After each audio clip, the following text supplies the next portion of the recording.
Because in my view, when I heard it, I'm like, man, I see these white people flipping it like, what can we get these niggas? Reparations. What's that shit? That's exactly what it did. What's that cookout thing they do? Yeah, shit. I was in, Ferg, we was in Texas last. How they looked at reparations up?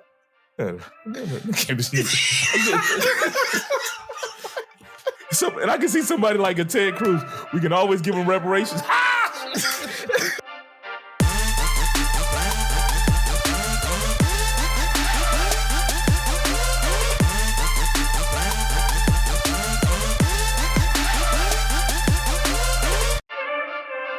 What up? It's Three Brothers, No Sense. I'm Tavares Ferguson, a.k.a. Ferg. Join my co-host, Flex Master Flex, Buff, Bagwell, Lil Evil, the man that walks around daily with a financial tank top on, flexing his muscles. And then we got Razi. That's definitely the other way around. We've had this conversation. That's exactly it. No, that's it. That's it. You just walk around with, you know how you just like walk, that dude, they just walk around with the tank top flexing for no reason? Byron does that financially. Mm-hmm. You have a financial tank top, sir. No. Yeah. So, no, but I mean, just a little stuff like the watches and things like that. Like, you know what Subtle. to buy to make sure that, you know, that is just a little flexy. But because I can't remember who said it, but they were like, you know, I got a phone to tell time. My watch tells my status. I did hear that. That's true. I did hear that. That is true. But listen, Razi, I am surprised that you were even talking about watches after that flex move you pulled. What was that, about a year ago? Half a year ago, Ferg? About 6 months ago, yeah. So I can't even believe you going there with the watches, bro, because you're like King Flex. So you talking about the time that you bought the watch and Razi's like, oh, I like that, and bought it too? Yes. After you bought the watch? After you bought the watch? I'm a follower. I'm a follower, Buff. Man, so even in your off flex, you're flexing. But here, so it's not like this is what I want the listeners to know. The difference is, okay, just background story. I wanted to go to south of France for my 40th birthday, but COVID happened. So, you know, I was like, I'm going to splurge on myself. So I bought myself some gifts. And one of those gifts were 2 watches. Okay, 40th birthday. Razi just bought it because it was a Tuesday. That's the difference. You know what I'm saying? That's the difference. It was a good deal, though. It was a good deal. I got it on sale, Buff. So many flexes in this one story. So I wanted to go to the south of France. It was 40th birthday. No, that's like me trying to go to Paris, Texas. I went to the Blue Flame. Yeah. You talking about I want to go to south of France. I went to the Blue Flame. Oh, ain't no telling what you would have done if everything was open and clear. There's no telling what you would have done, bro. You've been in Greece somewhere. That picture that everybody posts with the restaurant next to the water. I will not go to Santorini. Oh, no. I will not go to Santorini now. It is on my banned list. I cannot go to Santorini because everybody's done it. You want to take a flowing dress? If I do go, I'm taking a flowing dress picture. Because you're gender fluid, right? Oh, man. Oh, man. But nah, bro. Nice watch, nice gift to yourself. You got to treat yourself. If you don't, nobody else will. Well, I can't even say that because let's talk about that robe you got. Okay, so this is like the buff hour. Okay, let's go. Go. What you got? I'm just saying, bro. That was just a nice robe. Is it soft? Is it soft as it looks? That's my question. It was just a bathrobe. It was a black bathrobe. Mm-hmm. Talking about dot robe that with some golden, very intricate, square kind of things that rhymes with Versace. I feel like you. I feel like it doesn't rhyme with it. I think you just said the name. That Versace you had. That was a gift. Very nice gift. I'm just saying, bro. I'm very grateful for it. But, that's good. That's a good, bro. But how were your weeks, fellas? How was it going? Well, since we started off with me, I was good. As the 2 brothers are talking about, had like a little family trip in New York. And it was great because, as I've said a couple of times on this show, I have a 12-year-old and it's like very hard to please her these days because nothing is a big deal to her. But day one when we got to New York, we like stayed in Times Square, and just to see her face light up, and she was in so awe. We're talking about a girl who doesn't like to walk anywhere. She could not get enough of just walking around. Like we walked, we came back to the room, we went and walked again, and then we were in the room. She's like, can we just go walking one more time? So we walked like 3 times Times Square back to back, just looking at all the different sights, man. And even when we got back to the room, she just sitting on the couch, looking out the window at the bright lights and stuff. So that made me happy, man. Well, you've created a New York monster, so now you know that's where she wants to move. Well, when I jokingly said, hey, you're going to be a famous artist living in the city one day, all she did was laugh and say, yeah, you're right. She didn't deny it. Get ready, that NYU tuition is no joke. Scholarship or whatever, something. Help me out. Yeah. What about you, Buff? I mean, what about you, Razi? No, you said it. Buff Junior. Buff derivative. We can call it that. Whatever. No, I'm just playing. But this week was actually really eventful for me. I helped the bros with a Juneteenth presentation. We had a new line come out. We presented them, but we coupled it with a Juneteenth event today. So spent the week kind of getting that together, doing voiceovers, those types of things, doing a little bit of audio work that I do for the podcast. So I did that for the bros. On top of yesterday, we had the endowment scholarship dinner. So the University of Alabama Alumni Association celebrated the endowment of, the Jenica Kimberly Scholarship. So that was pretty cool. Her mom and her sisters came with me. We went down there and celebrated that. So it's been a heavy weekend or week leading up to it, but at the same time, a very fulfilling week. So I've been trying to watch Fatherhood and get to it, but I couldn't because, it's just all the emotions. I just was too emotioned out. I didn't have the energy to spend. So maybe tomorrow during Father's Day, we'll watch it with the kids or whatever. But I hear it's really, really good. And I want to see how that works out. That's dope, man. I'm glad you were able to have the banquet and that. I saw the pictures and it just was heartwarming to see the family and everybody together. Yes, it is Juneteenth. You brought that up. We are actually recording. Today is Saturday, June 19th, better known as Juneteenth, a national holiday. So, I mean, we made it. Juneteenth's a holiday, so... Woo! Yay! Racism is over in America, fellas. I mean... Racism been over since Obama got elected. Remember? Yeah. Oh. No, civil rights. Yeah. Civil rights. 63, it was over, right? I mean, that's what did it. It's over again. Okay. There we go. It's over again. Right. Yeah. So, but I love the post where they're talking about, only in America can they sign Juneteenth as a national holiday, but states are not or passing laws that you can't teach about Juneteenth at the same time. It's asinine. Or CRT, or there's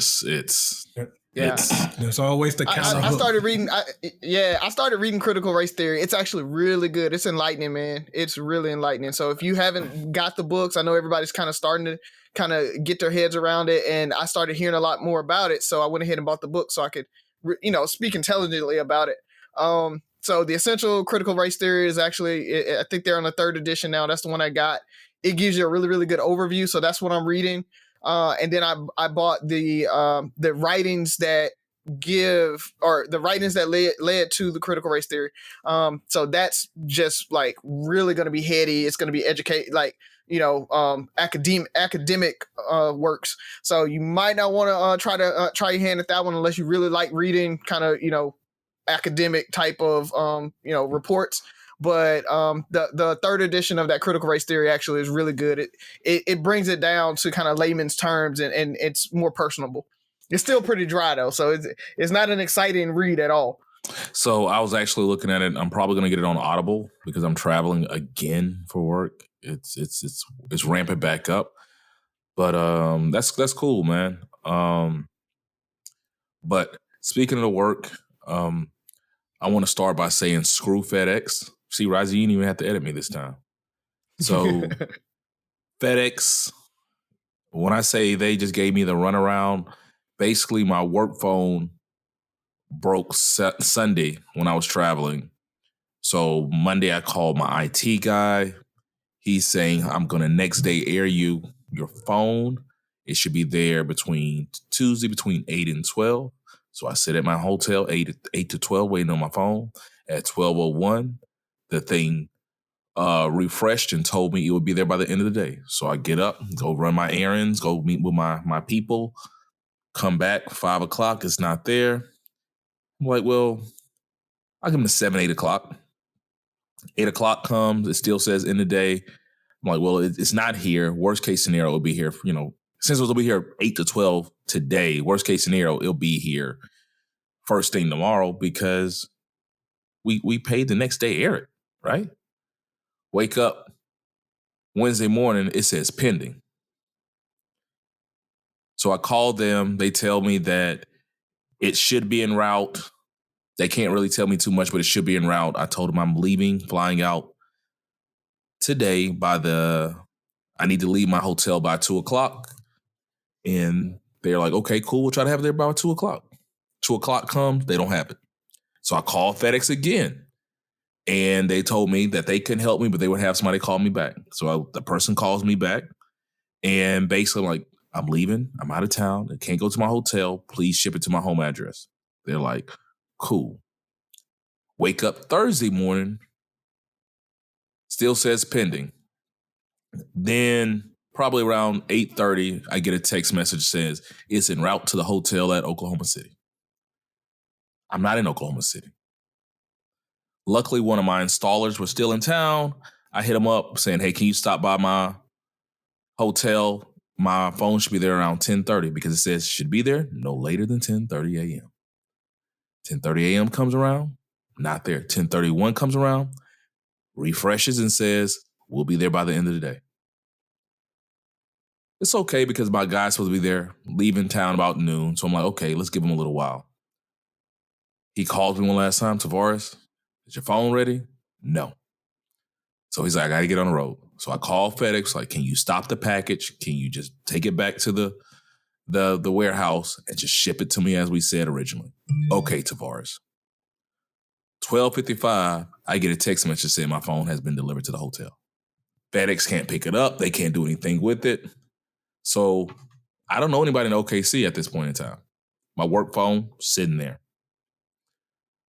My installer says, hey, I do have a brother who stays in OKC. I'll see if he can pick us up. So the guy picks it up. He picks my phone about 4:30, and he's saying, I'm going to mail it to you today. I'm going to try to next day it. So he gets to, I'm like, don't take it to FedEx. Go to UPS. He takes it to UPS. He calls, like, hey, it's $80 to next day it. I'm like, what's the next biggest next one? He's like, I can get it there by Saturday for $45. Like, just do that because at this point, I'm not gonna have it Friday anyway. So he sends a UPS, $45. Get a text message from UPS. Well, I checked the tracking from UPS Friday afternoon after I'm getting ready to get to work to make sure it's en route. It's sitting on my doorstep. It's been there since 12 noon. So they got it there a day early. Basically, UPS was supposed to deliver it Saturday. They got it there Sunday. FedEx got my shit there 3 days late to the place it wasn't supposed to go. So I say all that to say FedEx. Razi, sorry, you got to edit it. So that was my PSA for the day. But I got more. I got another PSA. So today is about Juneteenth, and we talk about inclusivity a lot and not judging people. And I just realized I'm not there yet. I was, I think I want to say Wednesday or Thursday, one of the days I was going to get something to eat for the family. And I went to a restaurant to pick up our food. And there was an old black lady with a white Trump Keep America Great hat. Keep America Great Again hat. Boy. You remember the last episode when I was saying Sky was just staring at that the transgender female? I found myself doing the same thing to this old black lady. I was in such awe because she's in a black run establishment, like it's nothing but black. And I'm just sitting there like, I had that head tilt. I'm just sitting there looking at her. And I couldn't stop staring. She might as well have had a dick on her forehead, fellas. Well, I guess she kind of did, really, right?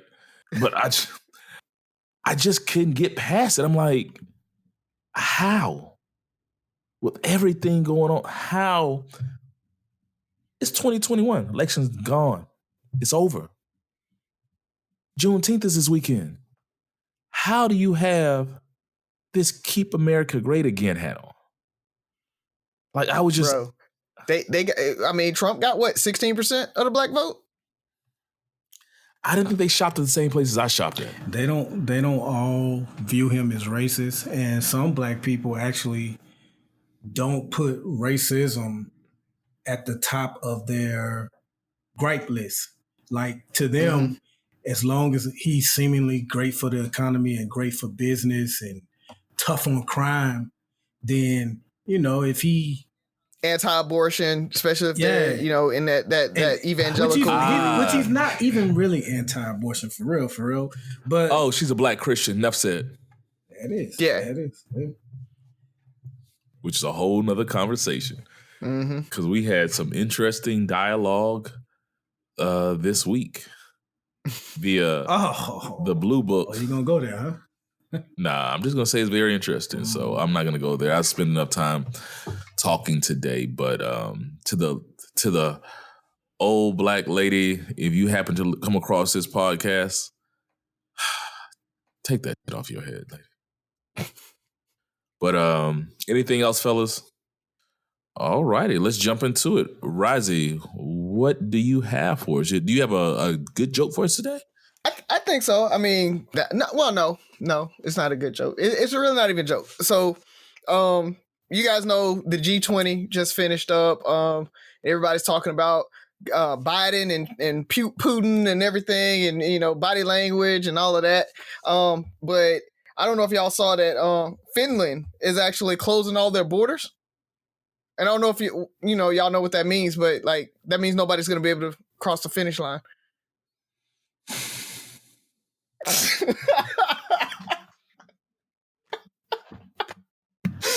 I like where it was going. I'm like, okay, he's setting this up. He's using current events. Shout out to Miss Hickson for current events. Not bad. Yeah, not bad. Yeah, you gotta give him a little credit. That was pretty good. Yeah, setup was there. Yeah. It was, you know what? Yeah, it's you're getting better. You're getting better.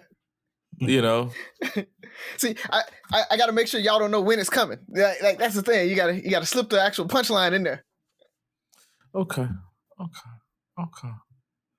right. All right. Do you fellas want to jump it off, or do you want me to take it over? Or what do you want to do? I don't mind. Okay. I have a question that I was gonna save for next week, but by it being Juneteenth, it's like I have to ask it today, right now. We're going CRT? Nah, no, okay. No. Okay. So on the Razi Turns 40, part 1 and 2, my question was based off a post, and so is this one. And the post goes as follows: the Black agenda. The Asians don't have to march, pray, or beg to get a bill passed. Let that sink in.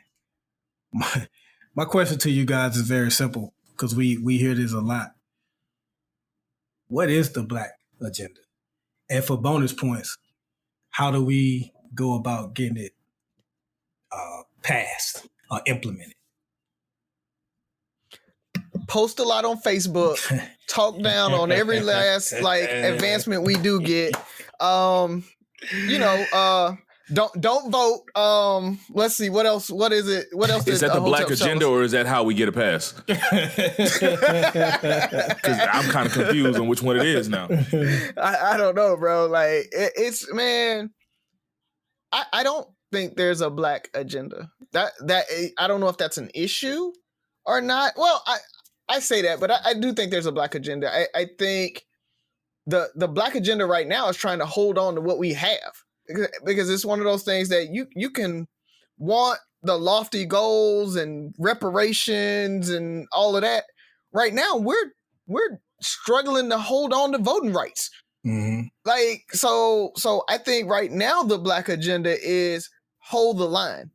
And that's what a lot of people don't want to hear. Everybody wants to keep saying, oh, let's advance. You know, Biden's not doing anything. Kamala's not going to do anything, even though they don't have like the most basic understanding of civics and how government works. The executive branch can't do anything. You need the legislative branch to do it. So it takes Congress to do this stuff, a literal act of Congress to do these things. And we don't have the votes. We don't have the votes in the Senate to pretty much do anything because of the filibuster. 50-50. So it's 50-50. And you need 60 votes to advance most things in the Senate. So just to let you guys know. So right now, the agenda is, we talked about HB1. I think that is or should be the black agenda right now. HB1 should be the black agenda. Getting pre-clearance back, maintaining our right to vote, maintaining what we have. And then past that, I think then we can start thinking through reparations. And I don't know what everybody else wants. Like that's my question is what do you want after that? Like other than saying we're going to give straight reparations and having like HB1 where we know there's equity in voting and what the government provides. I don't know what else they would want from it. So I'll defer to Ferg, Byron. Like what would you guys do? So the agenda, and then we can come back around to how we get it passed. The agenda is there's no agenda because it's a moving target. If they would ask you this question last year, Razi, your answer would be completely different. Mm-hmm. And so that's the beauty of it. Not for us, but for everybody else. It's a moving target, and it's not one agenda. And and the thing about it, I don't know if any social group or oppressed group has this is what all Hispanics want. But in our world, there is a black agenda. Like it's this infamous black agenda that they make a scary thing. Like they have white people scared of this black agenda. It's like, we don't know the black agenda. Don't be scared. Like there's nothing to be scared of because we don't even know what it is. And like you said, if best case scenario right now, we're just trying to keep our head above water. What are you scared of? What are you scared of? We're just trying to get back to where we were a year ago, 2 years ago, 4 years ago. Like we're just trying to make up for lost time, all the things we lost in the last few years. You know, it's. I don't think there's one thing. If there were things that you were talking about HB1, I think there is political reform, but also just I think the legal reform, like our justice systems, criminal justice reform. Yeah, that's huge. You know, I just want to. One of my biggest things as a black man in America, a black husband, a black father, is I want to feel safe that I'm not gonna die or be accused of some horrible crime or something just random happens to me. Like stuff happens, life happens, but it's like I don't want to be taken out by a police officer for mistaken identity. Police officer having a bad day. Like it sounds like, come on, guys, you're overacting. That's real life for a lot of us. Like that's something that I should not have to worry about in my life. Think about that. When you think about something that simple, that should not be a worry or a concern in someone's life that somebody sworn to protect and serve them is out to possibly kill them. If something happens, if I commit a crime am I going to get a fair trial? If I'm convicted of a crime, is it going to be fair? Like, there's so many things. I have a son, I have a daughter. If they are, how safe are they? Are they safe if something happens to them?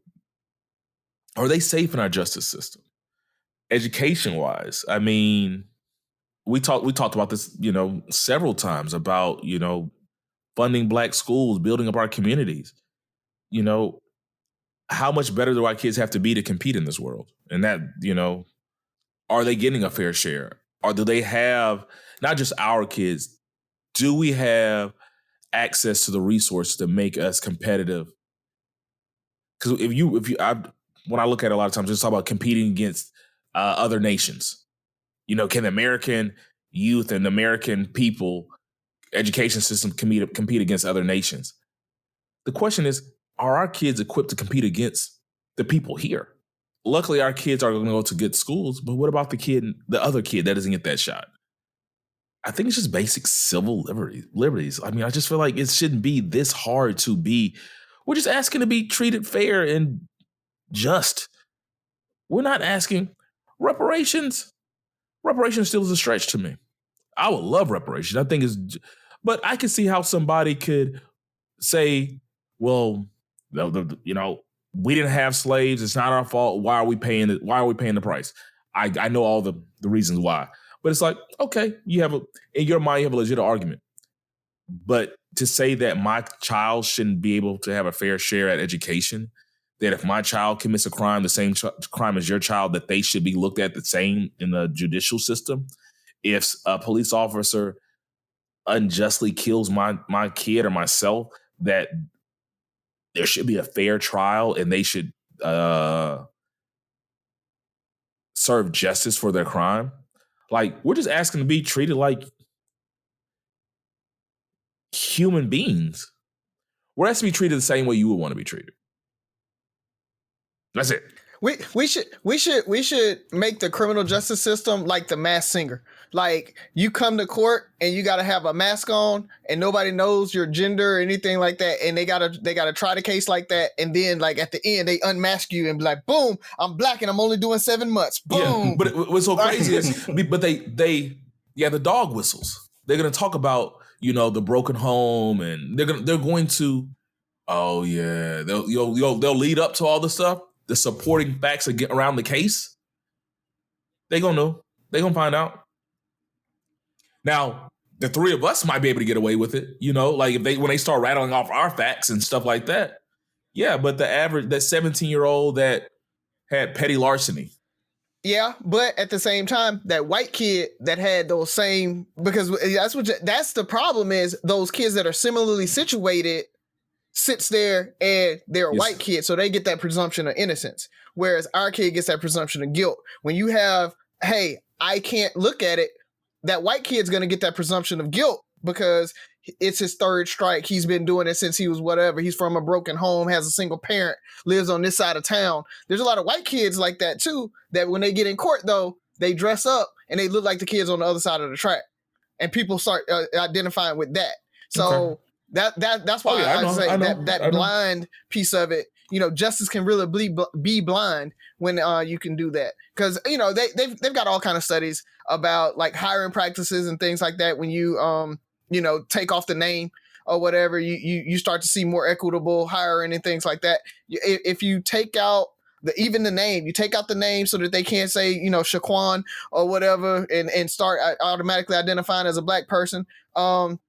Take out the name, take out the look, and really go by the facts of the case. And that jury has to go by the facts of the case on it. Then you really do, set it up where justice is blind. But I totally derailed from the Black agenda, because that is nowhere near on the Black agenda. But what's so crazy is just like, we're not asking for anything special. But that's the problem though. The problem is, because we're just asking for equity, there's not going to be anything that's targeted at Black people. And so you hear a lot of hoteps like, oh, Obama didn't do anything for us. The Democrats don't do anything for us. And mainly they say that because they don't understand that the laws that they pass and the things that they do disproportionately affect Black people positively. So when you start doing these equities, when you start bringing this child credit thing that came out of the COVID relief package, that helped Black people like 3-1 for white people. But the Black people still are saying, oh, they didn't do anything for us. Like that, you have to really get down into these things because there's not anything that says, oh, this is specifically for Black people. What it is that we know Black people are affected by this thing. White people are gonna benefit too, yes, but Black people are gonna be benefit from it more, and they pass it. So I think there's two parts to it. There's rights and things that help us get ahead, but I think that what separates the quote unquote Black agenda is there's certain protections that we need.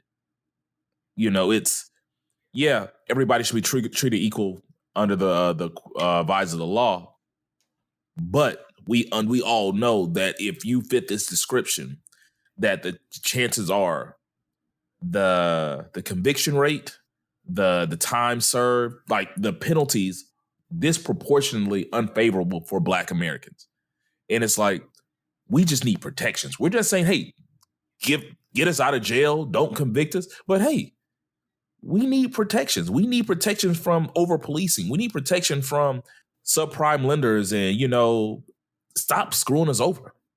Like that's even a start. It's just like, hey, don't beat us. Like, just stop beating us and killing us and, treating us unfairly. We're not even asking just like to... It's so crazy because when I hear people talk about reparations, like, to me, that's a far extreme. Just because it's like, we can't even get them to stop killing us and you want them to pay us? It's like... Truthfully, they'll probably pay us before they stop killing us. Which is crazy.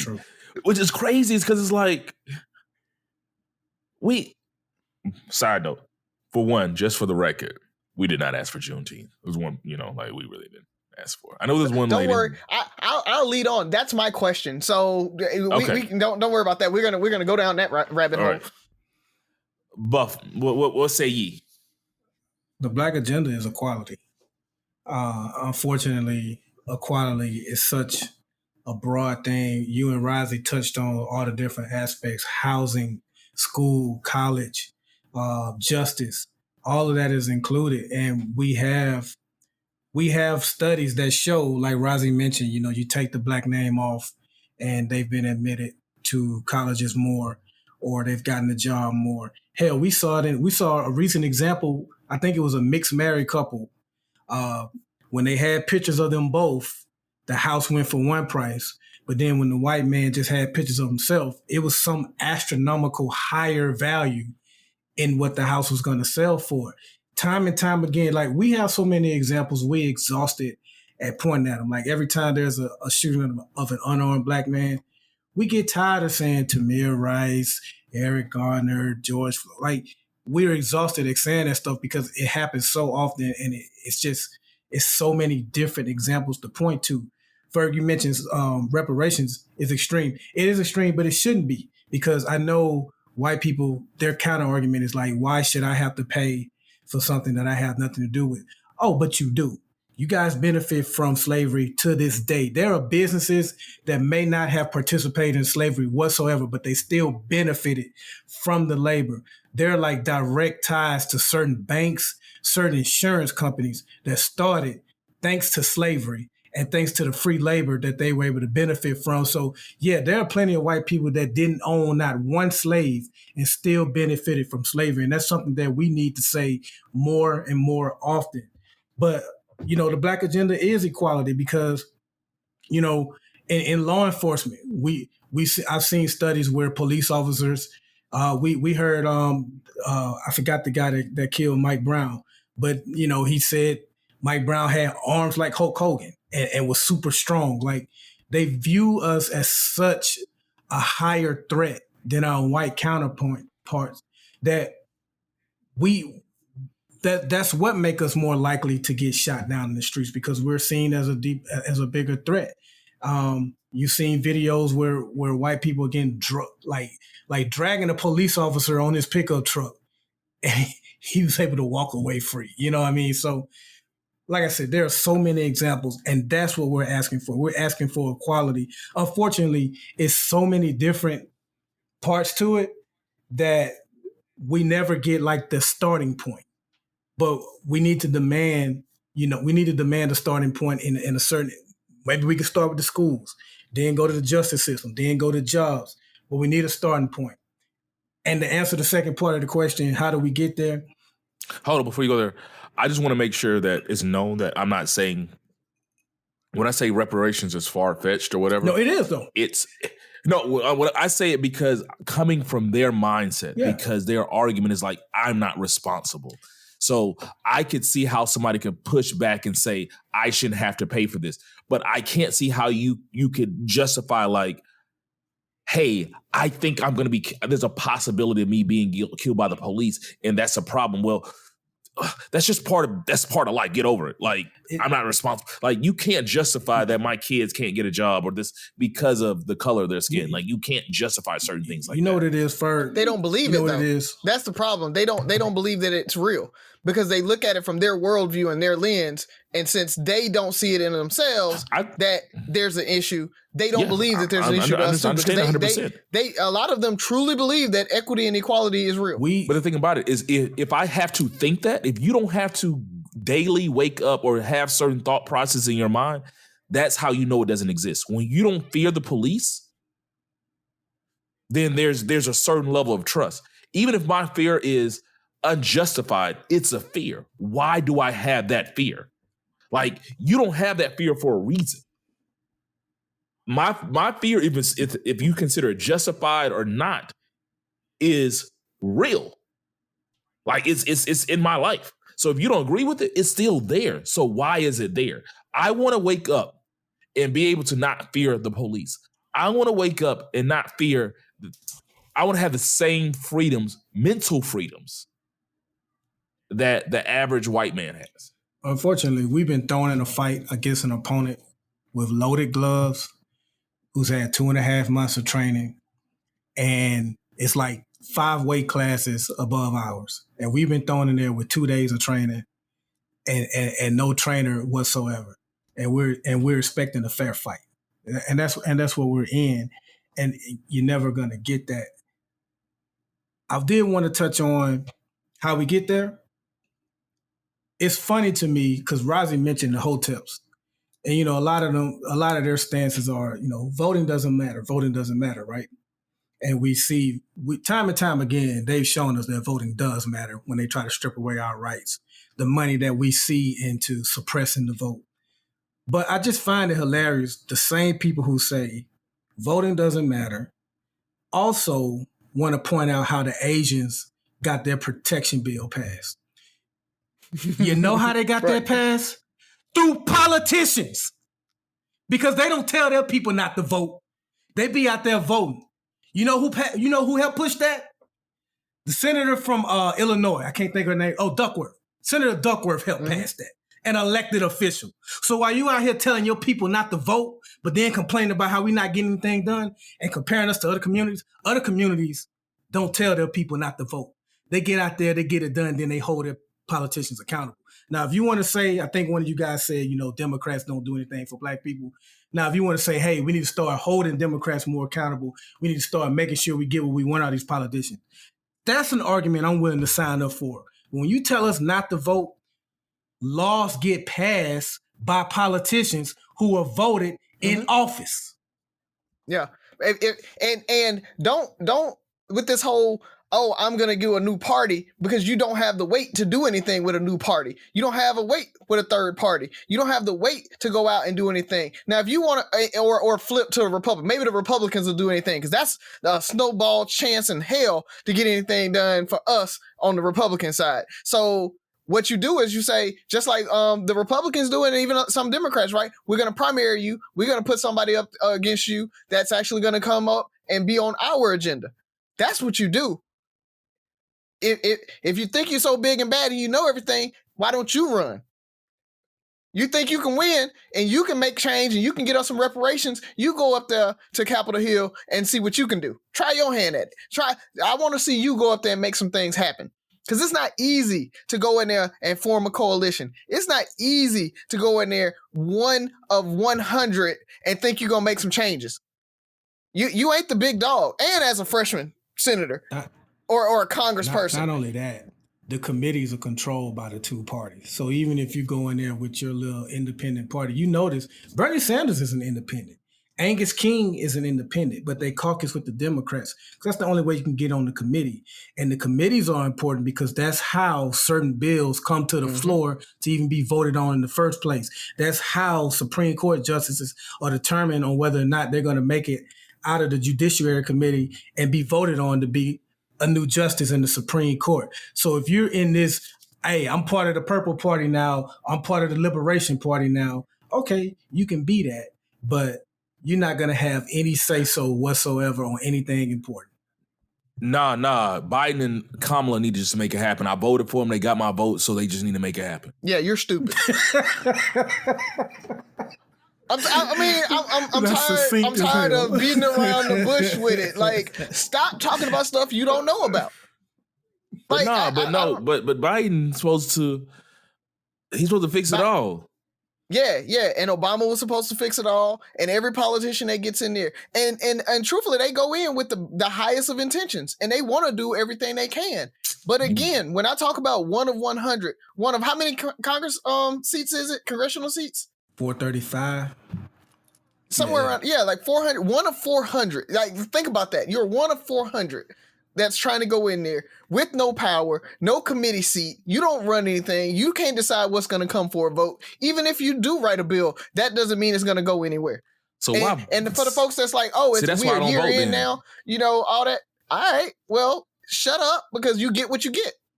Well, that's why I don't vote then. When my kids were in preschool, the preschool teacher told them, you get what you get, you don't pitch a fit. That's my thing. I don't want to hear it. If you don't vote, you don't get a say in what's happening. And listen, before the naysayers go there, in no way are we saying voting is the cure-all.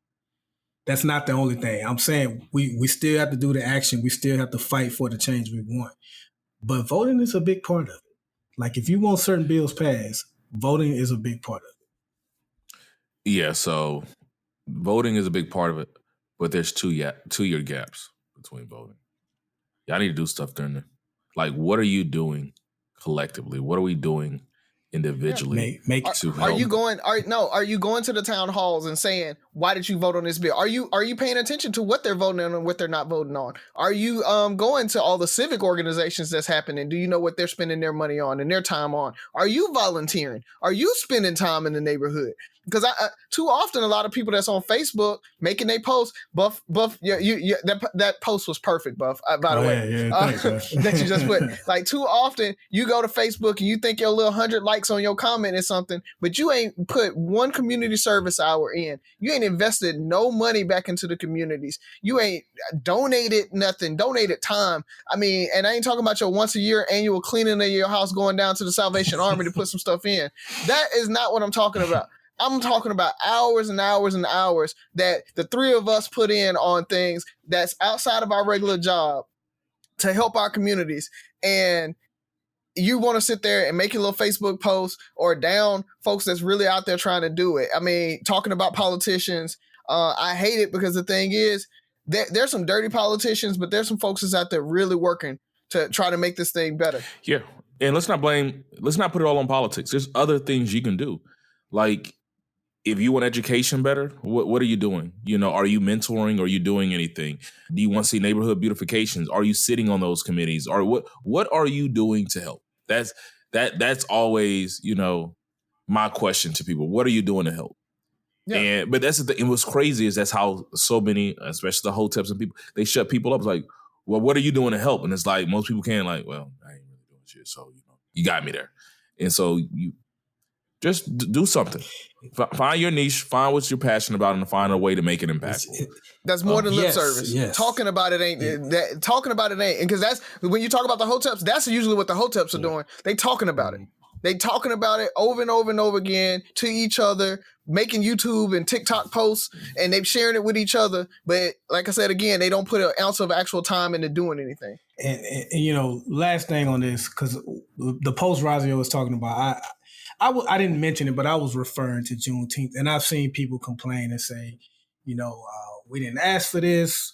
We y'all out here happy for no reason. They just giving us crumbs, just completely criticizing it. It's fine to say that, hey, this isn't the end all. We still have a lot more work to do. But people fought to get this passed. People wanted this day. And if the goal is, because I've seen over many years now, the gripe, they don't teach about Juneteenth. They don't teach about Tulsa. Okay, making this a national holiday kind of... They have to teach about it. You have to, even if they don't teach about it, you have to at least talk about it. Juneteenth. What is Juneteenth? Why are you off? Oh, well, Juneteenth is this. You know what I mean? So it at least brings about the conversation more and brings about more awareness to a day that I've seen people complain about nobody talks about. So that's all I got, man. That's all I got. We spent a long time on my question, so that's it. What you got for us? What you got for us, Razi? Or you want to jump into that? He segued. Is Juneteenth enough? That definitely was my question that I wanted to come, because that same thing has come up. A couple people have sent me posts and videos about, it's not enough. And I've seen a lot of, even my friends that are saying it's not enough and, we didn't ask for it and everything like that. So I wanted to get you guys' thoughts on it, because I have some really strong thoughts about it. I wanted to tell the listeners about it. So I'm being selfish. It's kind of like a straw man. Like, several months ago when Dr. Seuss came out and said, hey, we're going to discontinue this book, that book, and that book right there. I saw one person say, y'all worried about Dr. Seuss when I'm not easily distracted like that. We got bigger battles to fight than what's in Dr. Seuss, but y'all happy about that. I'm like, nobody, and I mean nobody, was fighting to get Dr. Seuss books canceled. You know what I mean? And I think, as one of you guys pointed out on that episode when we talked about it, there are books that nobody had even really heard about. When you think Dr. Seuss, Cat in the Hat, Green Eggs and Ham, and a couple other ones, these books that they canceled, nobody even knew they exist. They literally could have canceled these books and not even put out a statement, and nobody would have known. Nobody asked for this. Dr. Seuss decided this on their own. But people was, making a big deal out of it that's what we asked for. No, we did not. We did not ask for it. Same thing with Juneteenth. I don't see anybody credible saying, yes, we made it. Finally, we are equal in America. All of our words are with Black people on the same status as white people. Yes. What I did see was, hey, I got a new off day. That's kind of cool. Hey, this day is now being recognized by the country. That's kind of cool. What a cookout gonna be. I even made a post. Hey, here are 10 things you can do. Make a Blackity Black playlist.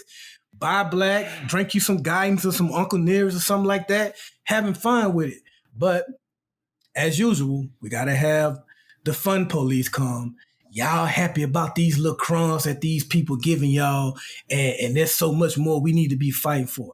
No, nobody's saying that the fight is over, brother, sister. Nobody's saying that by a long shot. We're just saying, hey, I mean, I was off yesterday and didn't have to use any leave.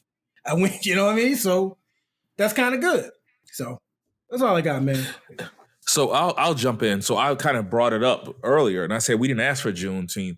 And the reason I say that is because we were talking about the Black agenda. Mm-hmm. Because I the only reason I put that there, because I'm in Texas. I'm in Houston. So it's a big thing. Yeah. It's been a big thing in Houston. That. Yeah. I was up at 6:00 this morning going out to volunteer for a Juneteenth event. So don't get me wrong. What I'm saying is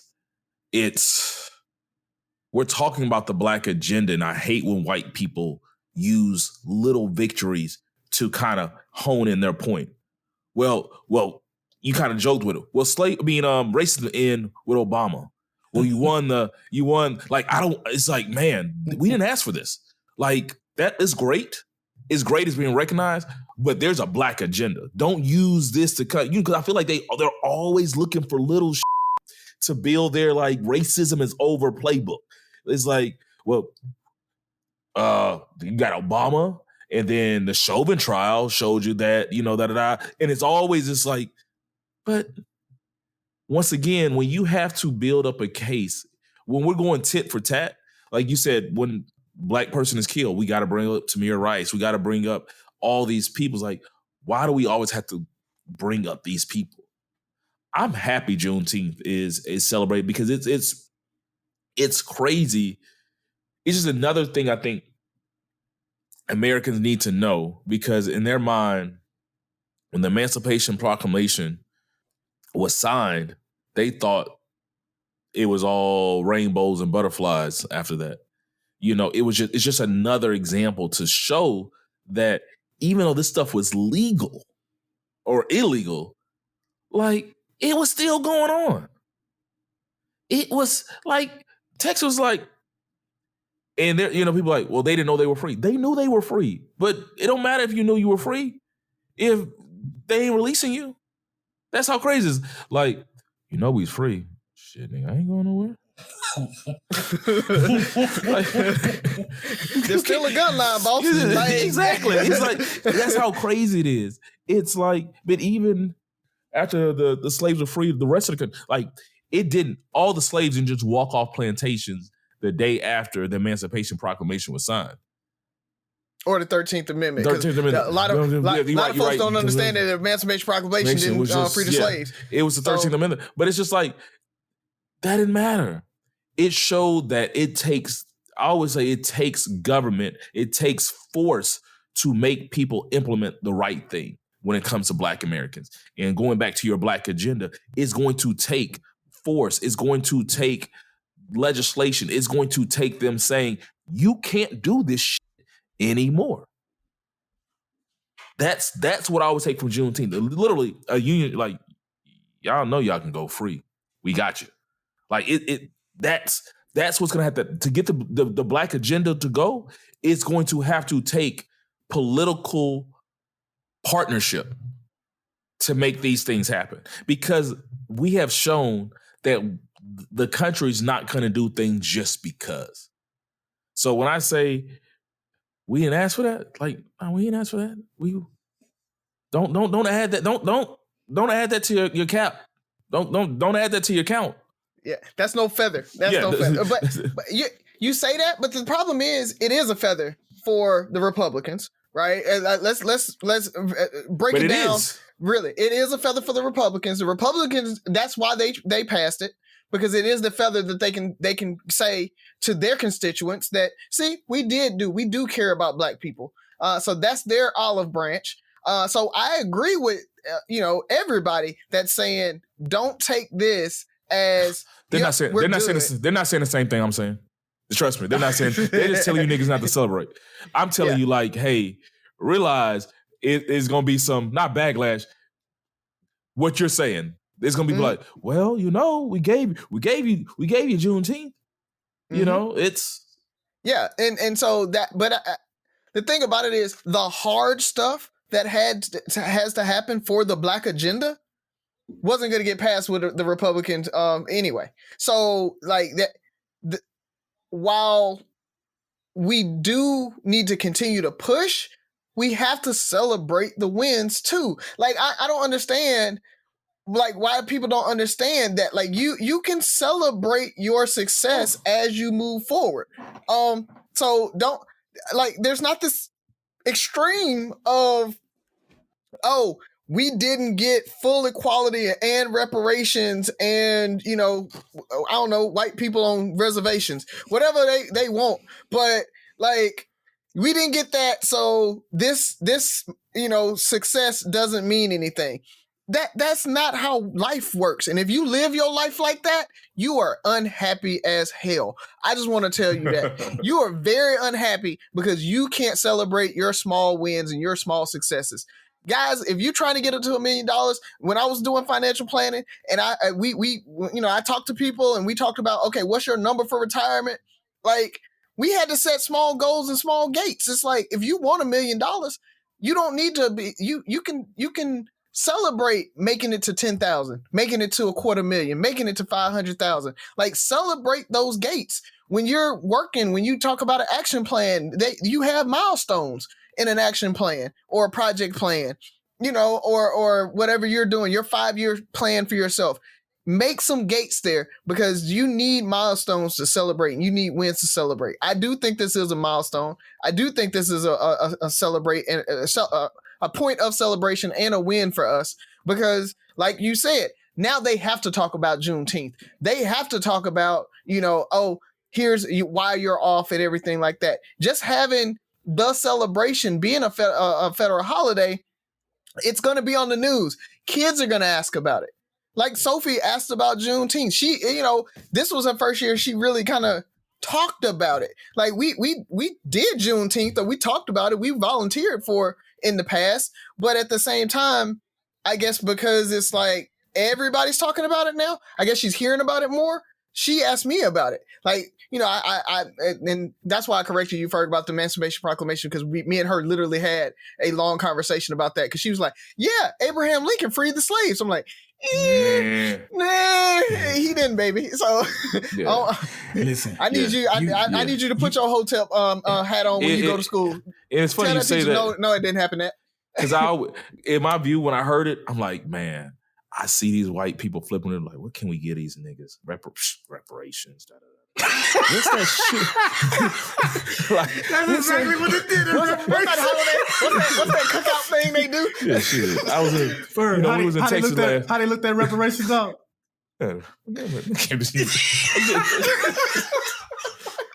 So, and I can see somebody like a Ted Cruz. We can always give them reparations. Like, I can see it. And so, like I said, I'm all for it because I think it's a beautiful thing. I was talking to my lamplighters today. The bruhs and lamplighters were out there. And we were talking about it. It's big in Houston, man. Real big. It's so many events going on, you know, every year across the city. And I'm happy that's recognized. But I'm like, man, I just know these people are going to take this and try to use it today. You know, I hate you. Because I was almost happy to a certain extent, like, when we just kind of had it to ourselves, like, look, we celebrate. It's like, now they got one. But I feel like they need. And I heard about like the commercialization of it all. Like, you know, Walmart gonna have Juneteenth for $5 and everything like that. But that's on us. That we got to make sure that we go and we support Black businesses and you know, pay the $60 for the T-shirt if that's what it take. But you know, my thing is the people that can pay $60 for a shirt will go do that. But there are people that didn't have $60, so they didn't get a Juneteenth shirt, that they may go to Walmart and buy the $5 shirt or whatever.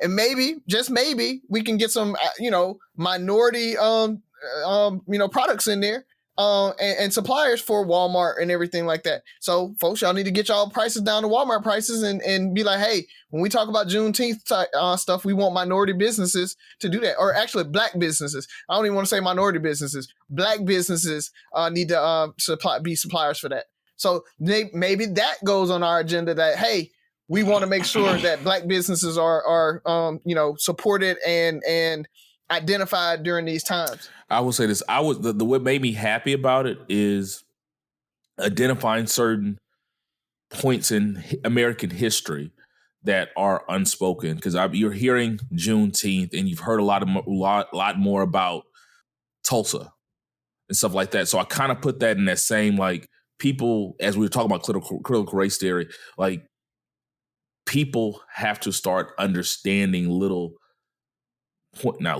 points in Black history, or not Black, American history that involve, you know, the good and the bad of the relationships. So my bad. Buff, what you got? Did you already answer? Yeah. Go ahead, bro. Yeah. What's on you, Razi?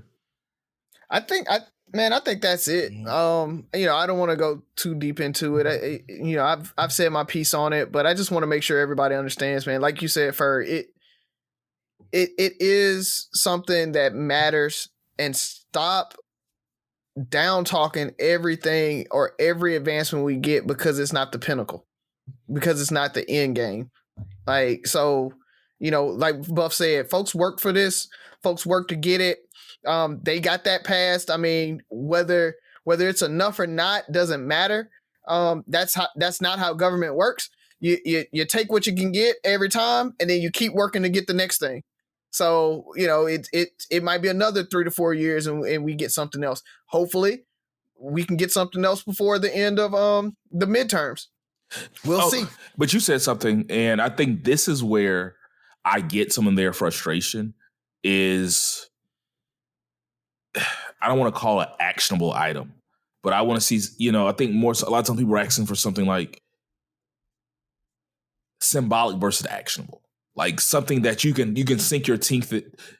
Now the thing about it is, my question is, what is the actionable item? That's what I was going to say. Because if you need education reform, there was education reform in there in the COVID relief bill. If you need, even if you talk about reparations, but there was cash give outs in there for minorities and things like that. I mean, I don't know what the actionable item or the thing is. I get that. I think, and once again, we don't have a black agenda, but something like this is, when you have something like this, what outside of like, well, all the slaves weren't really free this day. Okay, that's cool. I didn't know that. Is that the end of Juneteenth?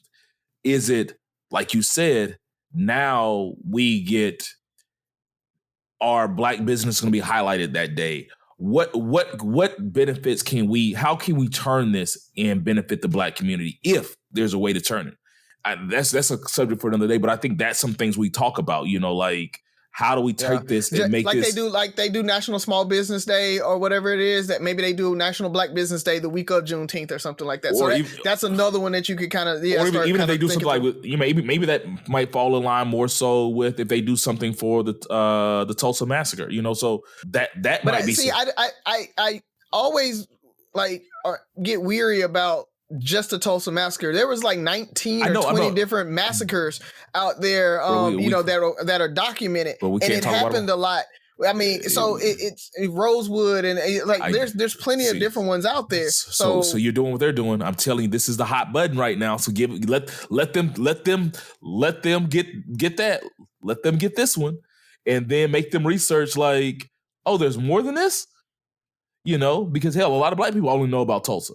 Or just finding out about Tulsa, say they definitely don't know about Rosewood and all this stuff. So I'm saying, if there's ways we can spend this and benefit the black community, I'm with it. So we need to stay on it and figure that out. So my question is I don't know if it's a little lighter, but it's, let me start off by saying, Happy Father's Day, fellas. Yeah, man. Happy Father's Day, gentlemen. Appreciate that. Happy Father's Day. Bro. Yes. Yeah. So it's crazy. So a couple of things have happened in the last few weeks. So we were in Atlanta celebrating Razi's birthday, and I was talking to one of our younger frat brothers who happened to be came out Saturday night, and he was talking about some stuff he had going on. And I'm just sitting here looking at this young man in pure admiration. And I've seen him and known him probably for the last 15 years at least. And just to see him being this young, immature college student that was calling me for everything to where he's at today, I'm like, man, that dude's come a long way. I'm so proud of him. And I kind of stopped there. But luckily I was drunk and feeling good. And it was put on my heart to tell him that. It's like, dude, you know what? I'm proud of you, man. I'm really, really proud of you. And I mean, when I say it was so heartfelt, I don't know if he felt it, but I felt it. And it felt so good to tell him that. But then, you know me, I'm a thinker. It made me think. It's like, man, why did it feel so weird to tell him that?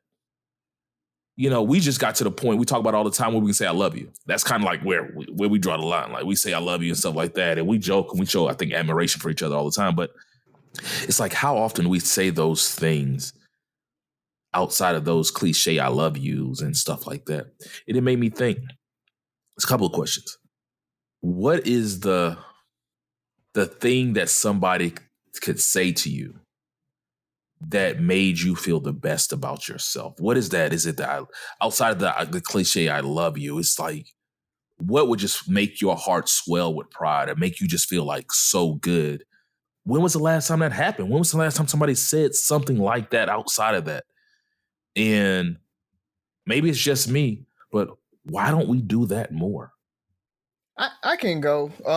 Because you were telling me this story when we were at the club about that, and you told me you were proud of me. I was drunk, so I might have not responded. But it wasn't missed when you said that even to me. So I appreciate that. But for me, I think that I'm proud of you is a big deal for me, especially. So I give I tell y'all all the time that I never think that I'm accomplished.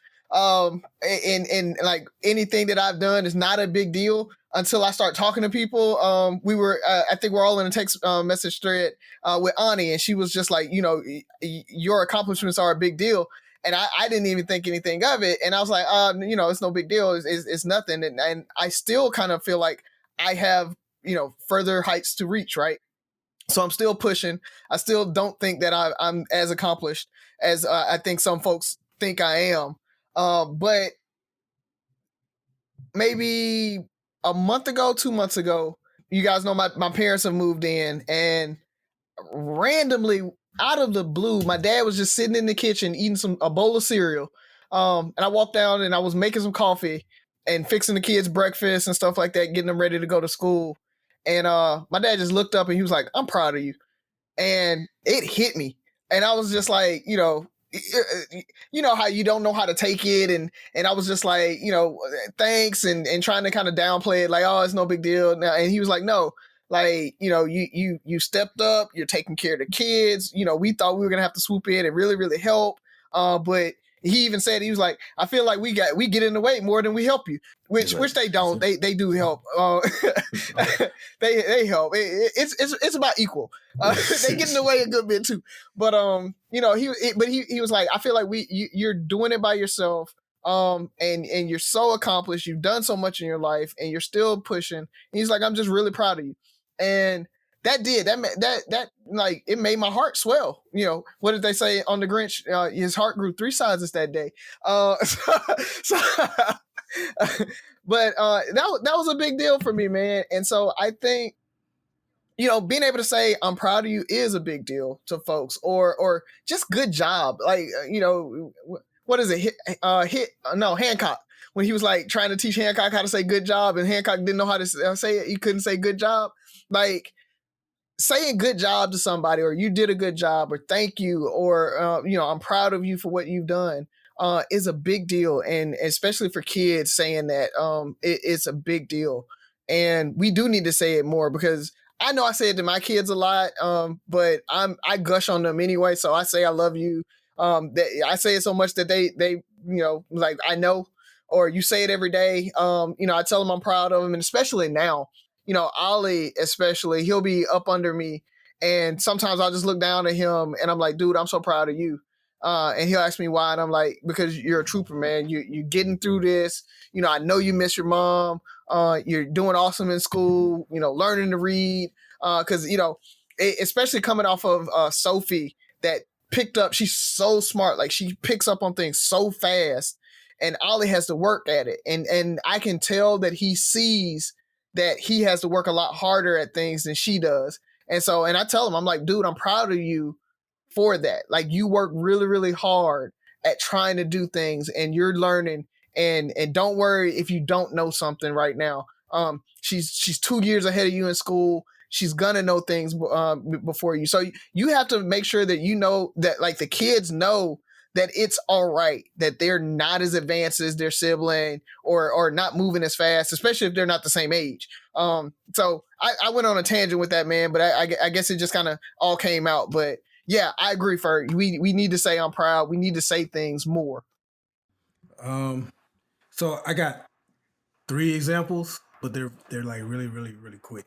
One is what makes me feel what your question asks is when random people, not necessarily random, but like, social media friends, co-workers, friends in general, when they come and ask me something, and I find out they ask me because they feel like I'm an expert in that area, or they've been watching me from afar and they liked how I move and they want to move in a similar way. And, they ask the question and you answer, you give them information. And then at the end, they're like, man, I really appreciate it because, I saw you do X, Y, and Z. And it's like, and like Razi said, it's like you look back on it like, damn, that wasn't even, I didn't think that was a big deal. But it's really true when they say you never know who's watching you. And that has happened like time and time again for me. So I always appreciate that because, people have to humble themselves to come ask you things sometimes. So for them to like choose me, because I always tell you guys, I don't feel like I'm that smart. That's why I'm always trying to read and learn stuff because I want to be smart. And then for people to like come to me, that makes me feel good. My wife, when Tabitha has said just random, like we could be sitting watching TV and she'll just out the blue say, you really take care of us. You really take care of us. I never have to worry about anything. You always put our interests first. I feel safe with you. Like she just be pouring it on and she don't even ask for nothing at the end. Like she really be meaning that at the time. But, that means a lot to me.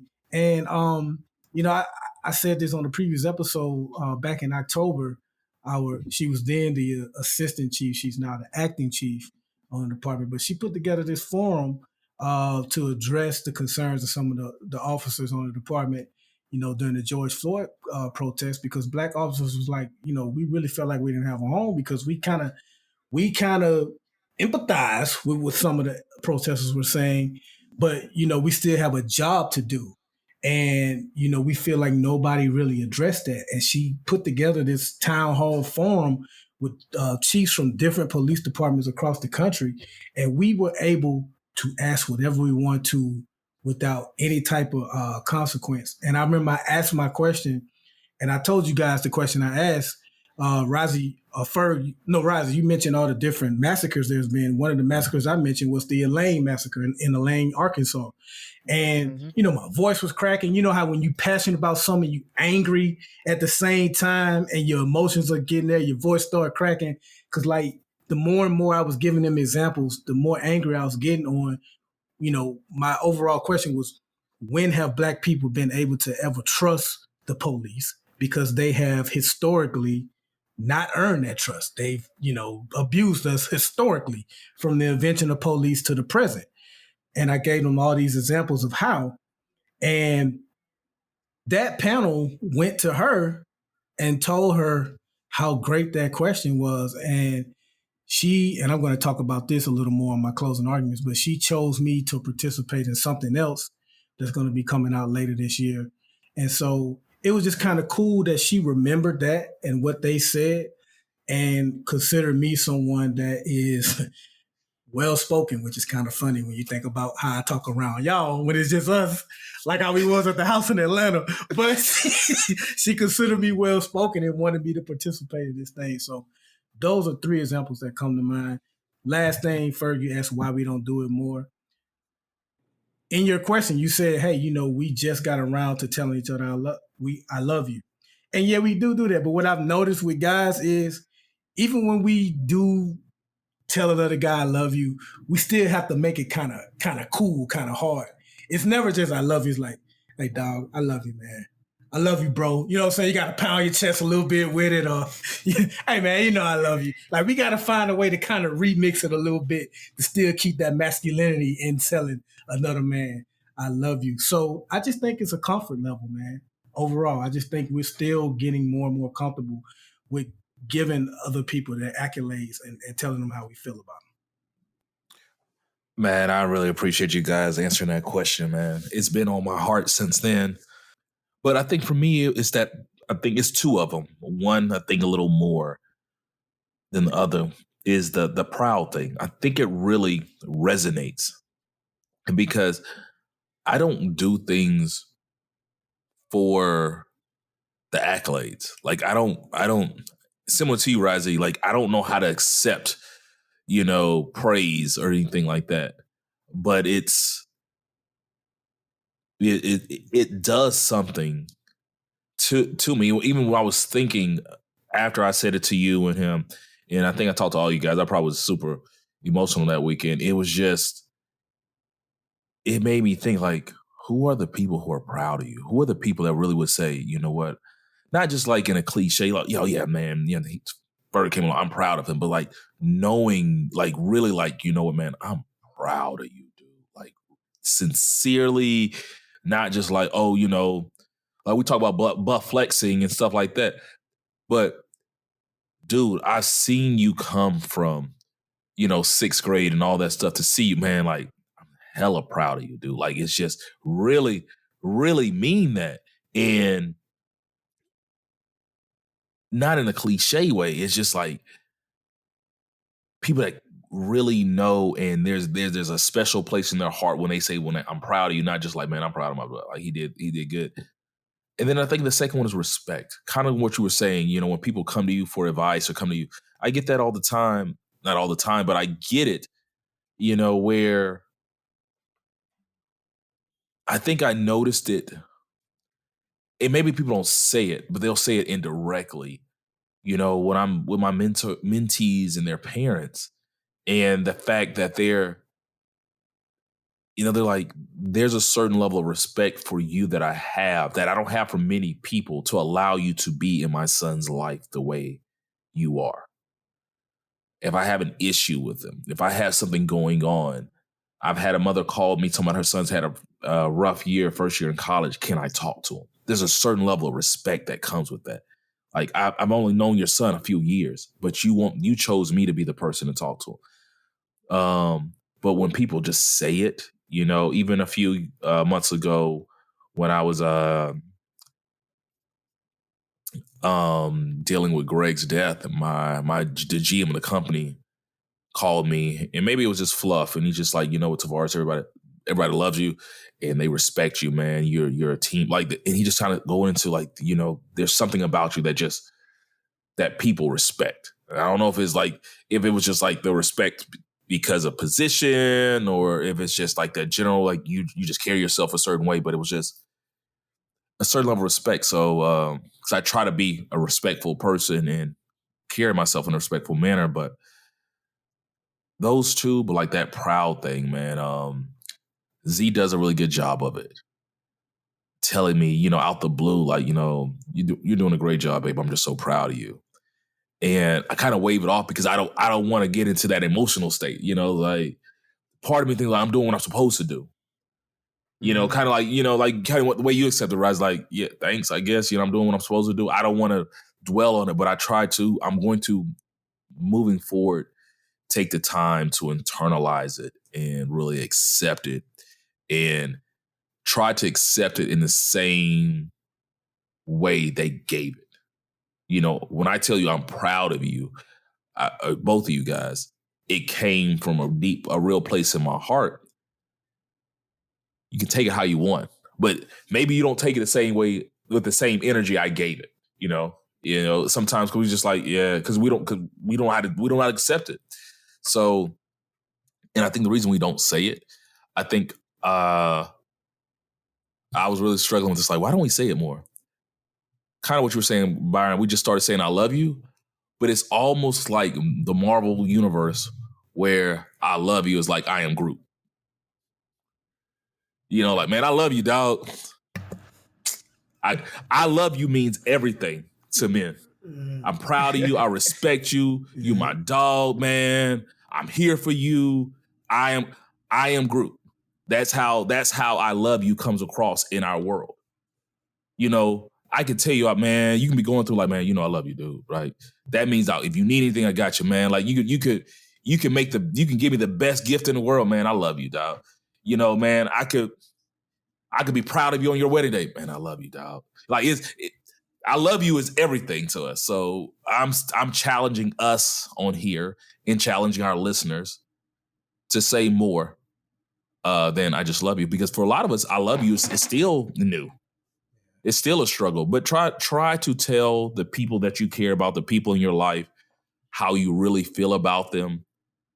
And in that moment, because I think when you do it in the moment, it's so much better, because what made me think about being proud of you, I want to tell you right then and there. And because you never know. You never know what it took you to get there, and you never know if anybody else will tell you that. Because 20 people might tell you I love you today, but how many people told you I'm proud of you? So I'm going to get off my emotional soapbox. Happy Father's Day, fellas. I'm proud of you as husbands, fathers, businessmen, finance. Like, dude, I've seen you guys grow. The reason I wanted to get you guys on this podcast with me was because of the respect I have for you guys and how proud of you guys and what you've accomplished since I've known you. So that's it. Parting shots, what you got for us? I got two things. One, I want to echo what you said. Happy Father's Day to all the fellas out there. I know by the time you hear this, it's Monday. Father's Day has passed, but hopefully you had a great one and you got more than socks or the package shirt and tie that come together. Hopefully those that those two are the worst though, dog. Anybody who buys those and stuff like that, I'm not laughing at you. I'm laughing with you. Because you're gonna get some tomorrow. Maybe you got multiple kids. One might get a shirt meal. Well, listen, if a kid buys it, that's fine. But if your spouse or significant other, hopefully they put a little more thought into it. Hey, but you know what? As long as if it made you happy, then that's fine. Okay, so hopefully you were made happy on that day. But also, I touched on it in my answer to Ferg. I just want to say this real quick, and I can only speak on it but so much. But in the next several months, possibly a year or two, there's going to be a lot of attention paid to this podcast. As Ferg and Razi can attest to, CNN already knows about this podcast. So I just want to let the listeners know that we will probably be under a microscope in the next year or two. And I said that to say this. I spoke with some people who went back and listened to a lot of our episodes. I mean, like One Night Trans, like season 1 type stuff. Like they ain't just go back and listen to the last 3 episodes. They listen to a lot. And they pointed out some comments that the 3 of us have made. And they just kind of wanted like a further explanation of it. They didn't want an apology. And that's not what I'm about to do here now. And the reason I'm not going to apologize is for this. First off, that conversation, it did make me mindful that no matter how careful I think that we try to be and how introspective, I can't even talk, but how smart and articulate we try to be on this show, there will be mistakes made. If you talk for a living or if you talk at length at any time, you're going to say some things that you may regret, or, you may say some things that can be interpreted the wrong way. There have been times that I have literally answered one of these brothers' questions and listening to their answers.